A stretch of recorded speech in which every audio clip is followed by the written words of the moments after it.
హల్లెలూయా. దేవుడి నామంలో కూడొచ్చిన మీ అందరికీ నా వందనాలు తెలియజేసుకుంటున్నాను.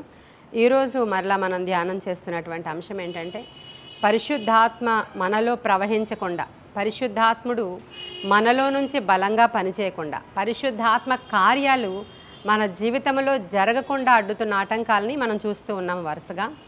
మన వ్యక్తిగత నిర్లక్ష్యమని, మన చేతకానితనమని, మన అవిధేయతని, మన శరీర పాపాలని, మనము నిర్లక్ష్యం చేసినటువంటి ప్రతిదీ కూడా గతించినటువంటి రోజుల్లో మనం చూసాం.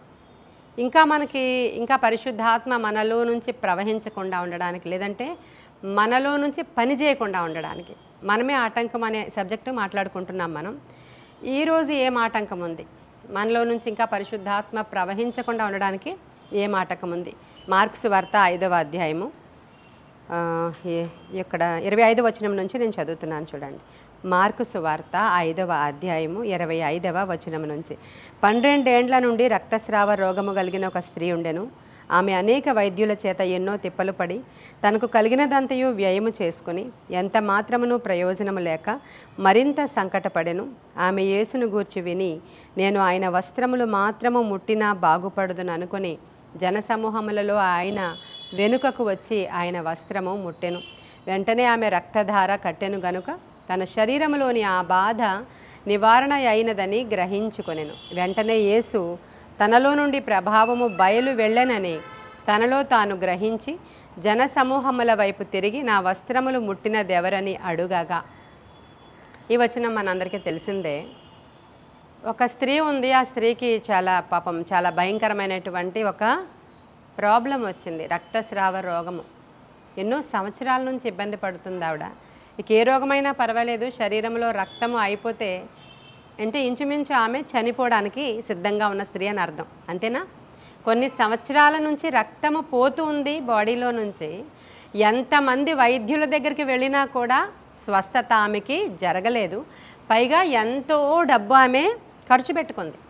ఎంత డబ్బు ఖర్చు పెట్టినా ఏ వైద్యులు ఆమెకి స్వస్థత చేయలేకపోయారు. ఇప్పుడు ఇంకా ఆవిడ పరిస్థితి ఏంటి? లాస్ట్లో ఇంకేం లేదు, చనిపోవడమే. ఈ స్థితిలో ఆమె యేసుక్రీస్తు ప్రభు వారి గురించి వింది. ఏమని? ఆయన అనేక మందిని స్వస్థపరుస్తున్నారు, బాగు చేస్తున్నారు. నోటి మాట మాట్లాడితే చాలు అనేకులు బ్రతుకుతున్నారు.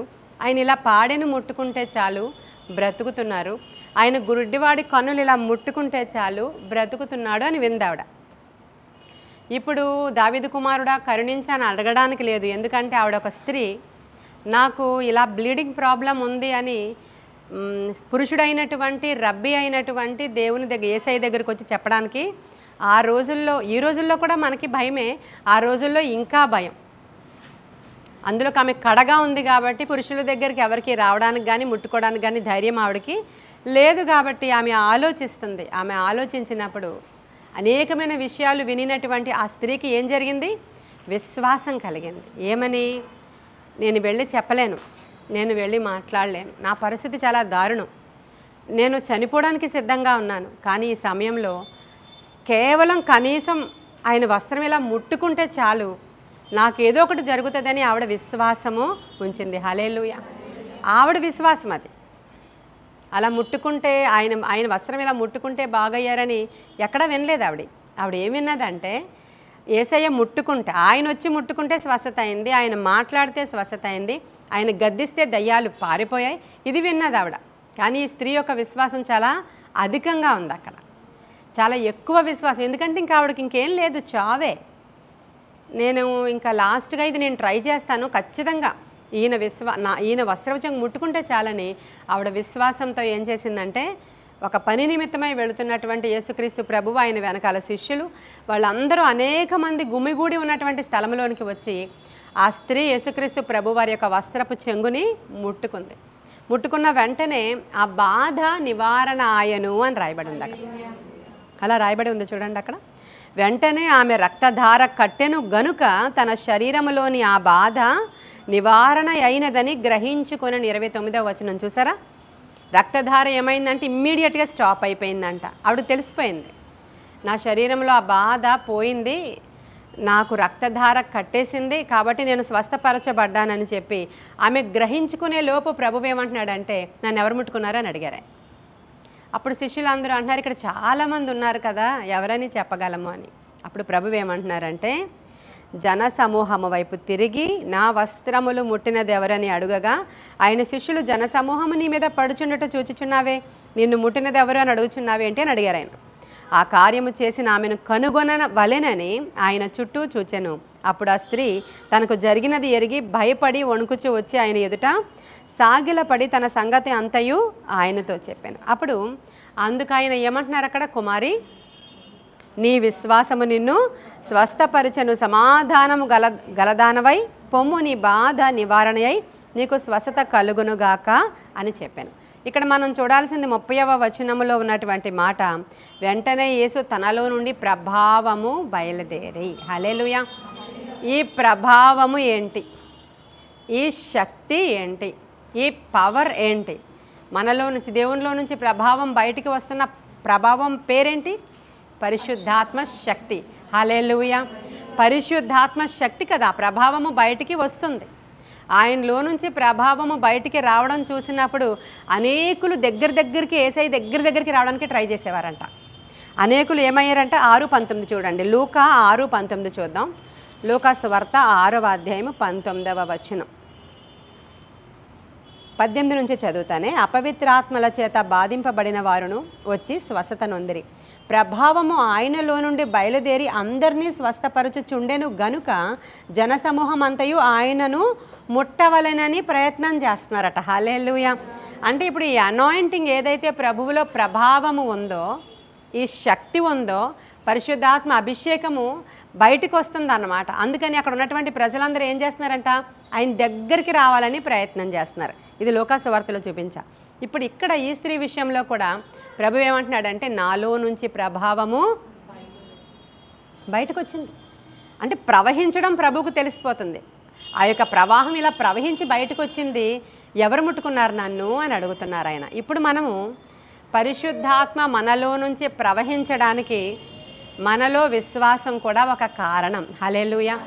ఇప్పుడు ఒక కార్యం కావాలి మనకు, ఒక స్వస్థత కావాలి. యేసయ్య ఇక్కడ లేరు, పరిశుద్ధాత్ముడు ఉన్నారు. ఆ పరిశుద్ధాత్ముడు నీలో నుంచి ప్రవహించి ఆ ప్రభావము నిన్ను తడపాలి అని అంటే, ఆ ప్రభావము నిన్ను ముట్టాలి అంటే నీలో ఏం కావాలి? విశ్వాసము కావాలి. హల్లెలూయా. అంటే ఇప్పుడు ఈ 3వ ఆటంకం ఏంటంటే, విశ్వాసము లేకపోతే పరిశుద్ధాత్ముడు నీలో నుంచి పని చేయలేరు. పరిశుద్ధాత్మను పొందుకున్నాం అందరం, పరిశుద్ధాత్ముడు దిగొచ్చేశారు, సంఘంలోనే ఉన్నారు, మనలోనే ఉన్నారు. కానీ పరిశుద్ధాత్మ శక్తి మనలో పనిచేయడం లేదు. అయితే శరీర పాపాలు లేదా నిర్లక్ష్యం లేదా అవిధేయత ఇవన్నీ చూసేసాం. ఈరోజు అవిశ్వాసము చూస్తున్నాం. అవిశ్వాసం ఉంది, జరుగుతుందా లేదా, అసలు ఇలా అవుతుందా, ఇవన్నీ డౌట్లు మనకి. కాబట్టి అప్పుడు పరిశుద్ధాత్మ శక్తి మనలో నుంచి పని చేయలేదు. ఎందుకంటే ఇక్కడే 6వ అధ్యాయంలోనే యేసుక్రీస్తు ప్రభువారు ఇక్కడ నుంచి ఈ ఇన్సిడెంట్ జరిగాక బయలుదేరి సొంత ప్లేస్కి వెళ్ళారు. ఆయన సొంత ప్రాంతంకి వెళ్ళి అక్కడ సువార్త ప్రకటించడం మొదలుపెట్టారు. ఆ రోజు వెళ్ళిన తర్వాత అది విశ్రాంతి దినం వచ్చింది. వెంటనే ఆయన ఏదో ఒక మందిరానికి వెళతారు.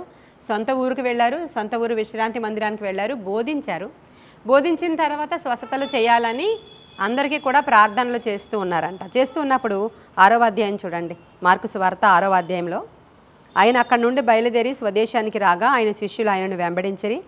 విశ్రాంతి దినము వచ్చినప్పుడు ఆయన సమాజ మందిరంలో బోధింప ప్రారంభించారు. ఇప్పుడు మార్కు సువార్త 5లో రక్తస్రావ స్త్రీ గురించి చూశారు మీరు. మార్కు సువార్త 6 చూపిస్తున్నాను మీకు నేను. ఈ ఇన్సిడెంట్ జరిగిన తర్వాత వెంటనే ఆయన ఊరెళ్ళారు, ఆయన సొంత గ్రామం వెళ్ళారు. ఆ రోజు సండే వచ్చింది, ఆ రోజు విశ్రాంతి దినం వచ్చింది, ఆ రోజు బోధ చేస్తున్నారు. అక్కడ బోధ చేసిన తర్వాత ఇప్పుడు ఏం చేస్తున్నారు? స్వస్థపరచాలని చూస్తున్నారు వాళ్ళు. అప్పుడు ఆ ఊరోళ్ళు అందరూ అంటున్నారు, ఈ అబ్బాయి యోసేపు వాళ్ళ అబ్బాయే కదా, ఈ అబ్బాయి పలానా వాళ్ళ బ్రదరే కదా. పేర్లు చెప్తున్నారు అక్కడ. యాకోబు, యోసే, యోదా, సీమోను అనువారి సహోదరుడగు వడ్లవాడు కాడా. చూడండి వాళ్ళు ఎలా మాట్లాడుకుంటున్నారు. అదే వడ్రంగి వారైనటువంటి యోసేపు ఉన్నాడు కదా, వాళ్ళ కొడుకుల పేర్లు, వాళ్ళ అక్క చెల్లెళ్ళు, వాళ్ళ యొక్క సహోదరుడు కాడా అని వీళ్ళందరూ మాట్లాడుకుంటూ ఏం చేస్తున్నారు? ఆయన యొక్క శక్తిని నిర్వీర్యం చేస్తున్నారు. అక్కడ డౌట్ వాళ్ళకి, ఆ అబ్బాయే కదా, ఏంటి పెద్ద వింత, ఆ వడ్లవాణి కుమారుడే కదా, ఏంటి అందరూ అలా వెళ్ళిపోతున్నారు? ఇలా అనుకునొచ్చు ఆయన విషయమై ఏమవుతున్నారంటే అక్కడ అభ్యంతరపడిరి. ఏమని రాసింది? అభ్యంతరపడుతున్నారు. ఎక్కడి నుంచో ఎవరో వచ్చేసారంటే త్వరగా వెళ్ళిపోయి ఇంకా అసలు వాళ్ళు ఏం వాక్యం చెప్పకుండా వీళ్ళు అరిచేస్తుంటారు. ఇక్కడ చూసారా మీరు ఇలాంటి వాళ్ళని? ఎవరైనా మనం అవుట్ సైడ్ నుంచి ప్రీచర్స్ని పిలిచామనుకోండి, అసలు అక్కడ ఏ వాక్యం ఉండదు. అబ్బా ఇవాళ ఎంత బాగా చెప్పారని వెళ్ళిపోతుంటారు కొంతమంది. అంటే వాళ్ళకి ఎక్కడి నుంచో రావాలి. ప్రతి సంఘంలో కూడా ఇంతే. ఎక్కడి నుంచో ఒకరు వచ్చేసి కొంచెం గట్టిగా దడ సౌండ్లు చేస్తూ ఉండాలన్నమాట. అప్పుడు చేస్తుంటే అసలు అక్కడ ఏమీ లేకపోయినా రెస్పాండ్ అవుతారు.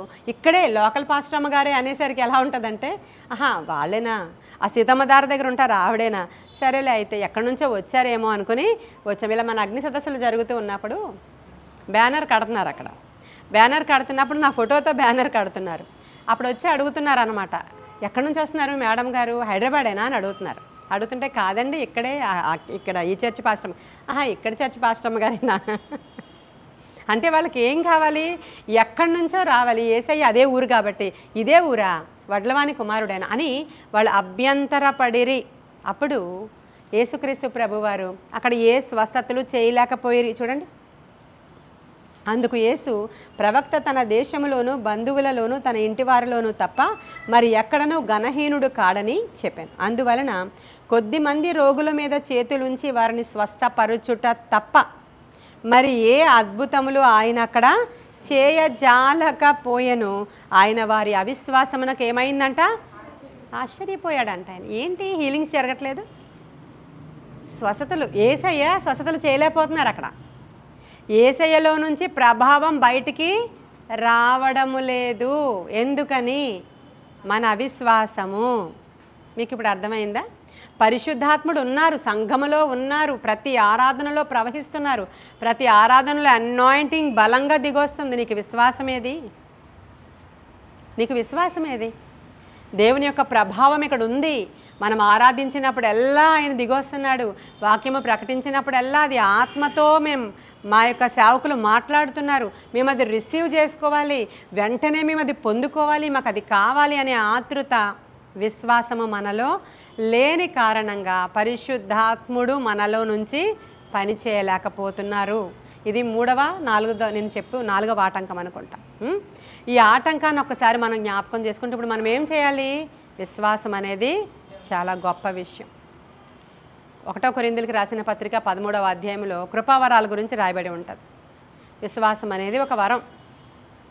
ఈ వరం మనలో నుంచి ఆపరేట్ అవ్వాలంటే, మనలో నుంచి పనిచేయాలంటే, మీరు ఒక స్వస్థత పొందుకోవాలంటే, ఒక విడుదల పొందుకోవాలంటే, ఒక కార్యం చూడాలంటే, అందుకే చాంద్రరోగి ఏమంటాడంటే, వచ్చయ్యా నువ్వు స్వస్థపరచగలవు, కానీ ఇంతమందిని చూశాను కదా, ఇక్కడ హీలింగ్స్ జరగలేదు, నాకు ఇంకా అవిశ్వాసం ఉంది, నాలో అవిశ్వాసం లేకుండా నువ్వు ప్రార్థన చేయవా అని అడుగుతున్నాడు.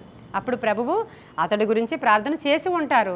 వెంటనే ఇక్కడ అతని యొక్క కుమారుడు స్వస్థత కూడా పొందుకున్నట్లు ఈరోజు అడగాలి.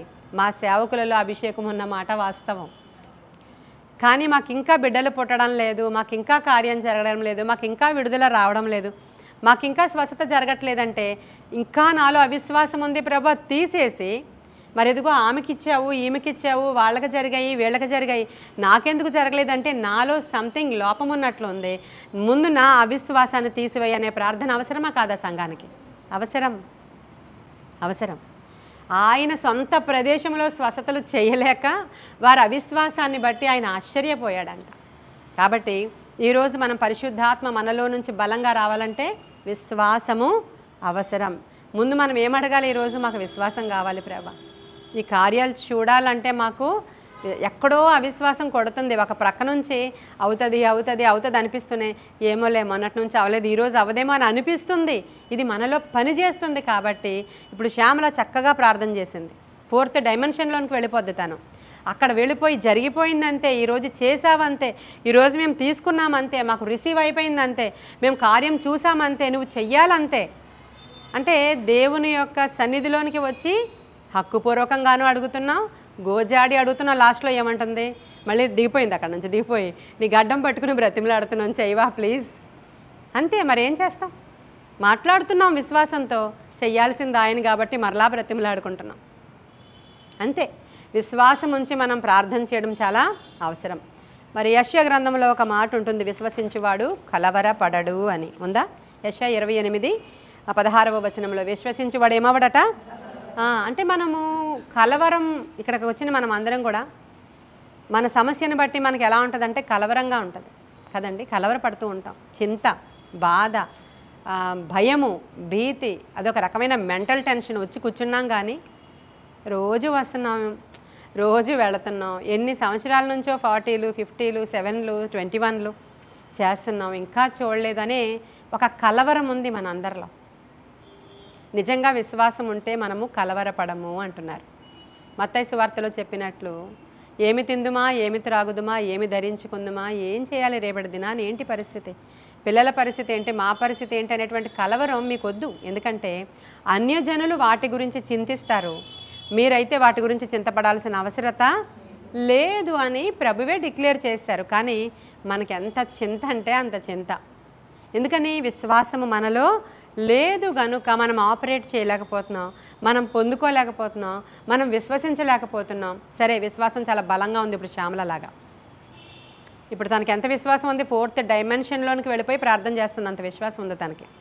మనం అందరం అలా చేయలేకపోతున్నాం. ప్రభా చేస్తావా, ప్రభా చేస్తావా, నువ్వు చెయ్యి ప్రభా, ప్లీజ్ ప్రభా అంటున్నాం మనం. ఇప్పుడు ఆమె విశ్వాసపు లెవెల్స్ హైలో ఉన్నాయి, మనకు విశ్వాసం లేదని ఒప్పేసుకున్నాం ఇక్కడ. ఇప్పుడు ఆమెకి హైలో ఉంది, సరిపోతుందా ఇప్పుడు అంటే?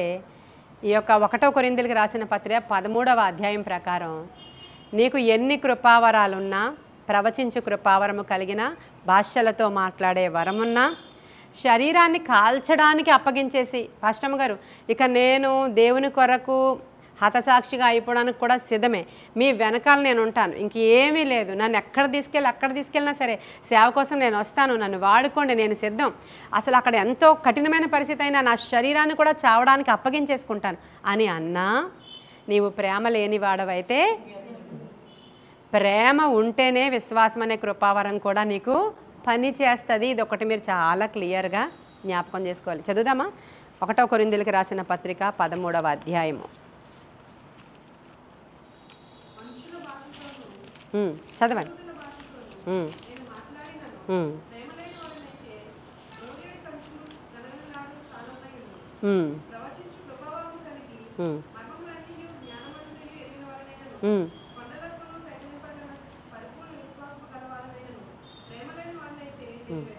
చాలండి. ఇప్పుడు అంటే నేను చదువుతున్నాను చూడండి. ఇక్కడ మనకి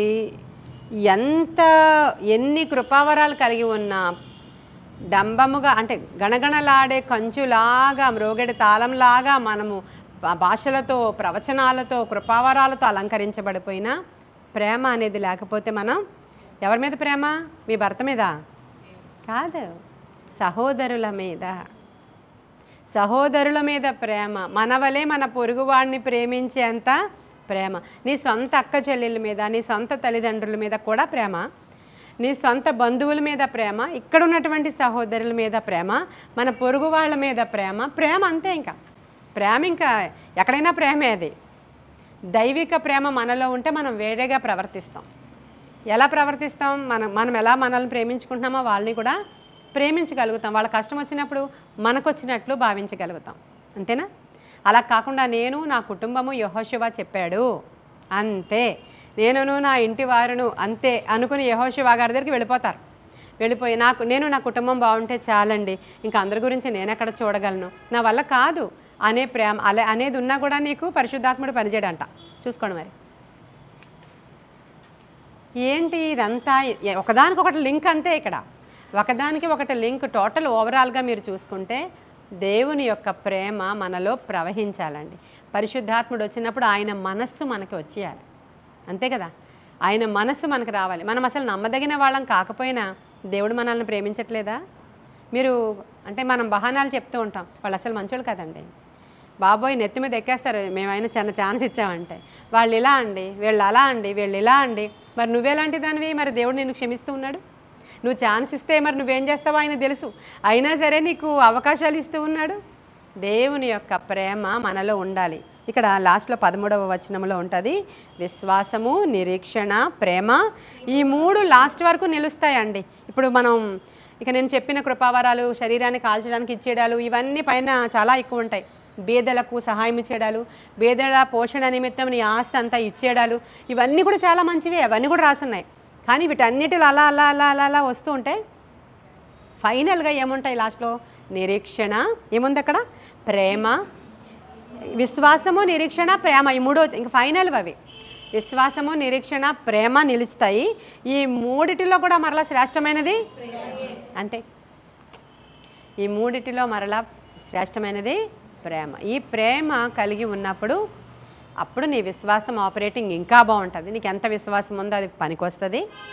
ఆ తరువాత ఇంకా పరిశుద్ధాత్మ శక్తి నీలో నుంచి ప్రవహించడం మొదలవుతుంది. ప్రభావంతో మనం నింపబడతాం. దేవుని యొక్క ప్రభావం మన మీదకి దిగి వస్తుంది. మన అవిశ్వాసాన్ని బట్టి దేవుడు ఆశ్చర్యపడిపోయాడంటే ఏకంగా వాళ్ళ అవిశ్వాసాన్ని చూసి, ఈ ఊర్లో వాళ్ళు ఏంటి ఇంత అవిశ్వాసులుగా ఉన్నారు, నేను చాలా సిద్ధపడి వచ్చానే వీళ్ళని స్వస్థపరుద్దామని, వీళ్ళ మీద ఎంతో కనికరం చూపి ప్రార్థిద్దామని వచ్చానే, అయినా వీళ్ళకి ప్రేమ లేదు, విశ్వాసము కూడా అక్కడ లేని కారణంగా వాళ్ళు ఏ స్వస్థతలు అక్కడ చూడలేకపోయారు. ఈరోజు మనము స్వస్థత, విడుదల, విజయము, గొప్ప కార్యాలు, మన ప్రార్థనలకి జవాబులు చూడాలంటే పరిశుద్ధాత్మ ద్వారా మాత్రమే సాధ్యము. ఆ పరిశుద్ధాత్ముడు మనలో ప్రవహించాలంటే అసలు చాలా ఈజీ అనుకుంటారు కదా మీరు అందరూ. నేను ఒక్కొక్కటి చెప్పుకొని వెళుతున్నాను మీకు. పరిశుద్ధాత్మ పాట పాడతాం, రండి రండి రండి పరిశుద్ధాత్మడ. ఒక వైబ్రేషన్ రాగానే నాకు పరిశుద్ధాత్మ వచ్చేసింది పో అని చెప్పి వెళ్ళిపోతారు ఎక్కడికో. కావాలంటే నేను మీకు ప్రార్థన చేయగలను, స్వస్థత అయిపోద్ది. కావాలంటే నేను మీకు ప్రవచనం చెప్పగలరు, మా ఇంటికి వచ్చేయండి. కావాలంటే నేను ప్రార్థన చేశానంటే అనేటువంటి బ్యాచ్ చాలామంది బయలుదేరిపోతూ ఉంటారు. కాబట్టి దైవికమైనటువంటి లక్షణాలు మనలో నుంచి కనిపించాలంటే దేవుని యొక్క ప్రేమ మనలోనికి, ఆ ప్రేమ చెప్పునే మనం ఎవరినైనా సరే బయటికి లేవనెత్తగలుగుతాం. వారి గురించి ప్రాణం పెట్టి ప్రార్థన చేయగలుగుతాం, విశ్వాసం ఉంచగలుగుతాం, ఆత్మకార్యాలు చూడగలుగుతాం. ఇప్పుడు ఇంత ఈజీ కాదు. నాలోనికి ప్రేమ వచ్చాయి అంటే వచ్చేది అది. కాబట్టి ప్రభువుని అడగాలి, ప్రభా నీ ప్రేమ నాలో పెట్టండి ప్రభువా. నాయన నీవు లోకాన్ని ఎంత ప్రేమించావో ఆ ప్రేమ నాలో లేదు, నిజంగా లేదు, ఇప్పటి వరకు లేదు అని ఒప్పుకుంటే సరే. ఉంది అని అనుకుంటే కూడా నేను కూడా ఏం చేయలేను. ఉంటే వెళ్ళండి కూడా, ఉంటే మంచిదండి. మీకు ప్రేమ ఉంటే మంచిదే. ప్రేమ ఏమేమి చేస్తుందంట? ఏమైనా చేస్తుంది. ప్రేమ ఏం చేస్తుంది? ఏమైనా చేస్తుంది. అది కూడా ఇక్కడ రాసిందా? 1 కొరింథీయులకు రాసిన పత్రిక 13వ అధ్యాయము 4వ వచనంలో చూడండి. ప్రేమ దీర్ఘకాలము సహించును, దయ చూపించును, ప్రేమ మత్సరపడదు, ప్రేమ డంబముగా ప్రవర్తించదు, అది ఉప్పొంగదు, అమర్యాదగా నడువదు, స్వప్రయోజనమును విచారించుకొనదు, త్వరగా కోపపడదు, అపకారము మనసులో ఉంచుకొనదు, దుర్నీతి విషయమై సంతోషపడక సత్యమందు సంతోషించును, అన్నిటికీ తాళుకొనును, అన్నిటినీ నమ్మును, అన్నిటినీ నిరీక్షించును, అన్నిటినీ ఓర్చును, ప్రేమ శాశ్వత కాలముండును. హల్లెలూయా. ఎన్ని క్వాలిటీస్ ఉన్నాయో ఈ క్వాలిటీస్ ఈరోజు ఇంటికి వెళ్ళిన తర్వాత మీరు నేను ఏం చేయాలి? కంఠస్థం చేయాలి. ప్రేమ అమర్యాదగా అసలు ప్రవర్తించదంటండి.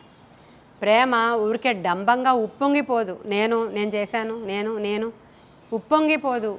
అంటే ప్రేమ చాలామంది ఎక్స్ప్రెస్ చేసుకుంటూ ఉంటారు. ఎంత ఇష్టమో అని ఇంక అస్తమాను ఇక నువ్వంటే నా చాలా ఇష్టం, నువ్వంటే నా చాలా ఇష్టం, నువ్వంటే నా చాలా ఇష్టం అని భర్త భార్య చెప్పేసుకుంటూ, దానికి గుర్తుగా అంటే గిఫ్ట్లు ఇచ్చేసుకుంటూ ఇది నిజమైన ప్రేమ అనుకుంటూ ఉంటారు చాలామంది.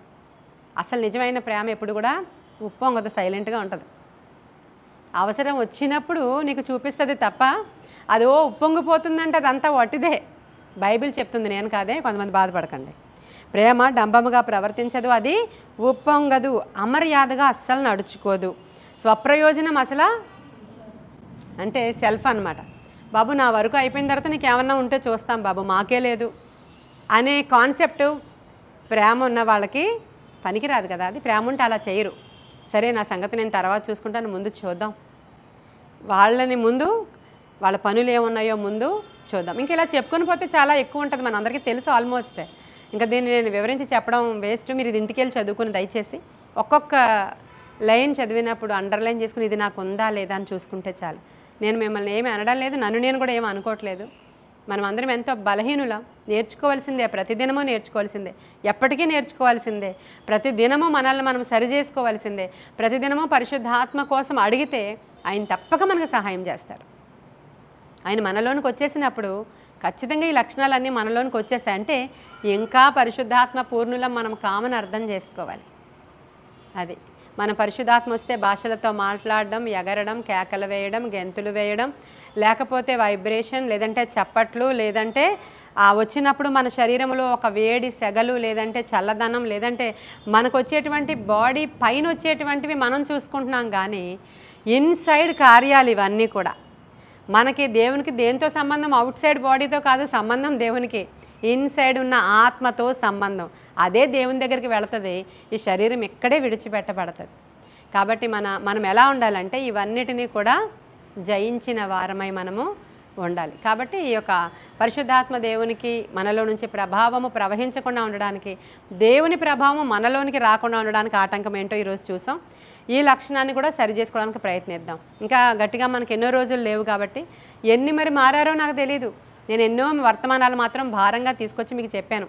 మీరు రాసుకున్నారో లేదంటే వెనక్కి వెళ్ళి యూట్యూబ్లో వినండి దయచేసి. ఇంక ఇంటికి వెళ్ళాక ఈ రోజుతో అయిపోయిందిలే, ఇంకంతే 3 గంటల వరకు ఉన్నాం ఇంకేం చేస్తామని పనుల్లో మునిగిపోక, పడుకుండిపోక, నీరసించిపోక, ఇంకొక యావిగేషన్లోకి వెళ్ళిపోక, ఈ రోజు చెప్పింది ఈ రోజే నెమరు వేసుకుంటే ఖచ్చితంగా ఆ రోజు ఫలితం వస్తుంది మనకి. అలా చేసే వాళ్ళందరూ నాకు తెలియదు, కానీ అలా నెమరు వేసుకోవడం చాలా మంచి పని. ఈరోజు ఇది చెప్పారు కదా, దీన్ని ప్రాక్టీస్లో పెడదాం, దీన్ని అనుసరిద్దాం, దీన్ని తెచ్చుకోవడానికి ప్రయత్నిద్దాం అని మీరు ఒక్కసారి యూట్యూబ్లో వెనక్కి వెళ్ళండి. 40 రోజుల్లో నేను ఏమేమి చెప్పానో అవన్నీ వింటూ మనం సరి చేసుకుంటే గొప్ప మార్పు వస్తుంది మనలో. గొప్ప మార్పు మన ఇంట్లో వస్తుంది, గొప్ప మార్పు మన భక్తి జీవితంలో వస్తుంది. ఇప్పటి వరకు లేనిది కొత్త ఆశీర్వాదం మన గృహాల్లోనికి రావడం ఖచ్చితంగా చూస్తాం మనం. ఎప్పుడైనా బైబిల్ అదే చెప్తుంది, మీరు ఇది చేస్తే నేను ఇది చేస్తా, మీరు నా తట్టు తిరిగితే నేను మీ తట్టు తిరుగుతా, మీరు ఇలా ఉంటే నేను అలా ఉంటా. అదే చెప్తుంది బైబిల్ కూడా. మేము ఇలా ఉంటాం నాయన, ఇదిగో ఇవి నేర్చుకున్నామంటే సరే నేను కూడా అలాగే ఉంటాను, ఇవన్నీ ఇస్తాను అంటారు. కాబట్టి కొన్ని మాటలు దేవుడు మన వినికిడిలో దీవించునుగాక. ప్రార్థన చేసుకుందాం. మహాపరిశుద్ధుడైన తండ్రి, మహోన్నతుడైన దేవ, అనుదినము మేము నీ వాక్యాన్ని ధ్యానం చేస్తున్నాం ప్రభా. ప్రతిదినము మమ్మల్ని మేము సరి చేసుకుంటున్నాం ప్రభా. ప్రతిదినము నీ వాక్కుకై ఎదురు చూస్తున్నామయ్యా. మేము మాతో పాటు యూట్యూబ్లో ఫాలో అవుతున్న వాళ్ళందరినీ కూడా జ్ఞాపకం చేసుకోండి. మాలో మంచి మార్పు, దైవిక ప్రేమ మాలోనికి రానియండి దేవ. ప్రేమ కలిగిన వారమై నైన విశ్వాసము, నిరీక్షణ, ప్రేమ, ఈ మూడింట్లో శ్రేష్టమైనది ప్రేమ అన్నావు. ఆ ప్రేమ కలిగి ముందుకు వెళ్ళే భాగ్యం మాకు దయచేయండి. నీ ప్రభావం మాలో నుంచి ప్రవహించనియండి నాయన. నీ వస్త్రాన్ని మాపై కప్పండయ్యా. మీ చొక్కాయి అంచులు మా మీద నిండుకొనాలి ప్రభువా. గొప్ప కార్యాలు జరిగించి మీ నామానికి మహిమ తెచ్చుకొని గొప్ప స్వస్థతలు దయచేయండి, గొప్ప విడుదల దయచేయండి, గొప్ప బ్రేక్ త్రూలు జరగాలి. ఆత్మకార్యాలు జరిగించి మీరు మహిమ పొందుకోమని యేసయ్య శ్రేష్ఠ నామంలో అడుగుచున్నాము తండ్రి. Amen. Amen. God bless you.